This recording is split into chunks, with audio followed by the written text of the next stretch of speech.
ᱵᱤᱨᱵᱷᱩᱢ ᱨᱮᱱᱟᱜ ᱫᱮᱣᱪᱟ ᱯᱟᱪᱟᱢᱤ ᱨᱮ ᱠᱚᱭᱞᱟ ᱠᱷᱟᱫᱟᱱ ᱨᱮᱱᱟᱜ ᱦᱩᱫᱤᱥ ᱧᱟᱢ ᱟᱠᱟᱱᱟ ᱟᱨ ᱱᱚᱣᱟ ᱵᱟᱵᱚᱫ ᱛᱮ ᱳᱭᱮᱥᱴ ᱵᱮᱝᱜᱚᱞ ᱯᱚᱱᱚᱛ ᱥᱚᱨᱠᱟর ᱚᱱᱟ ᱡᱟᱜᱟ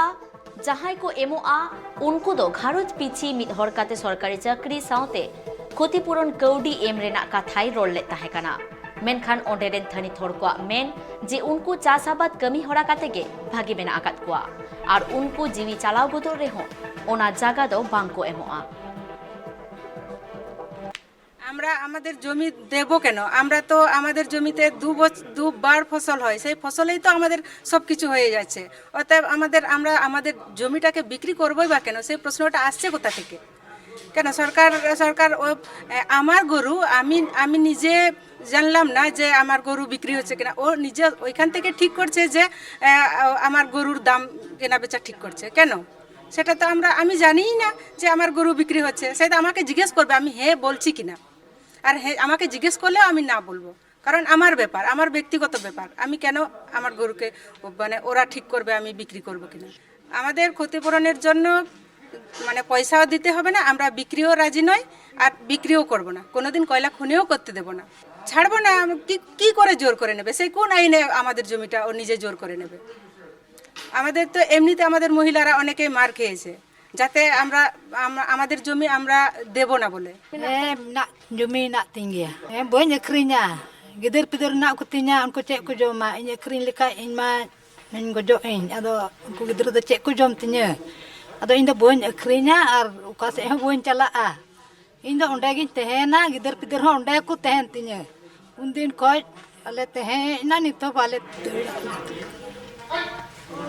kati kati gider tin Alia जमी मेना तालेया मोटामुटी 9 बीघा दिए 10 बीघा 5 बीघा तो मिद धम चाष हुआ और 4 बीघा ते दो पुन धान चाष हुआ माने 2 बीघा ते दो सुरसा और 1 बीघा ते दो हुड़ू और 1 बीघा ते दो आलू पियाज रसुन आले ओनारे इनान हिले खय गड़म बाबी दल खय को दहो गुगदा चाष ओना खेत को उनको को हुड़ू को रहे कदा आले जम दानी तो इरेन गिदर पिदर मिना को तिया तायम दाराम उनको को असुलवा तबे नितो सरकार टाका एमो खाय दो ओना दो 3 दिन चला और खेत दो जतो दिन तेहेना इरेन गिदरे को जम असुला उनको रेन गिदरे को जम असुला उनको रेन गिदरे को असुला आ नितो चाबा लेन तका इन बिदल रगी चाबा तो गिदरे मको कष्टआ तो ओनाते इन मेनदा खेत दो बइमो तो बइमो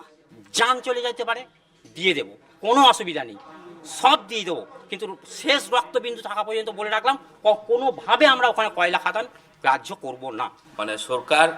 জোর কাতে আবো আদিবাসী জায়গা জমি রেয়ে বনায় নোয়া বাকরাতে আবো চে হ্যাঁ বাউন বাড়ে আদিবাসী সমাজ যাহা সিস্টেম হিনা যাহা আকো টোলার গে নিজস্ব সিদ্ধান্ত কো হাতাও দাঁড়িয়া নোয়া কিন্তু टोलारेन हर से आदिवासी समाज रेन हर अकोयगी बाको बाड़ाया तो नुआ खातिर ते तिहिन सरकार मेनदाय जायगा माने कोयला खनि करावा किंतु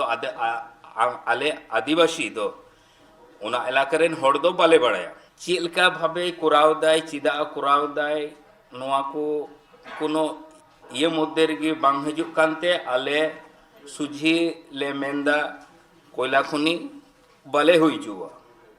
चे आलिया तो सिस्टम है ना आलिया समाज रे आलिया जुमी आलिया हसा आलिया दारी नारी बीर बुरु जतो गे आलिया ताहले आले दिन बड़ाई कते चिदा सरकार कोयला खनि कराव दाय से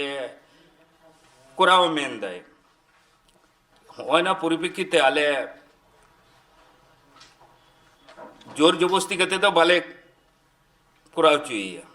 तिहिन गगो हड़े दाले को आए टोला टोला विभिन्न राजनीतिक पार्टी रे टीएमसी पार्टी रे नेता सेन कते ओंडे हड़ को भूल भाल को बुझेव को कना बतर चुए को कमी खय को लगाए को कमी बाको लगावे को नुआ खातिर ते कोयला से है में तबे आनी कोयला खनि कोयला से है में ताहले कमी रे लगाव मिया तो ओइना को नेल कते जतो की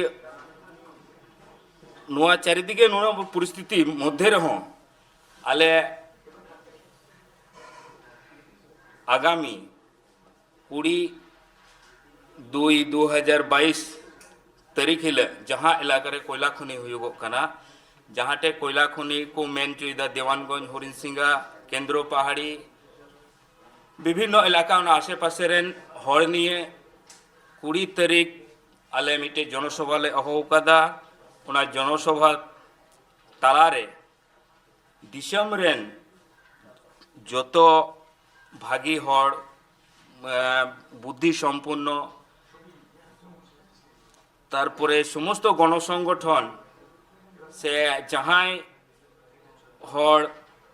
निजेर इच्छा स्व इच्छाते आंदोलन गणवाले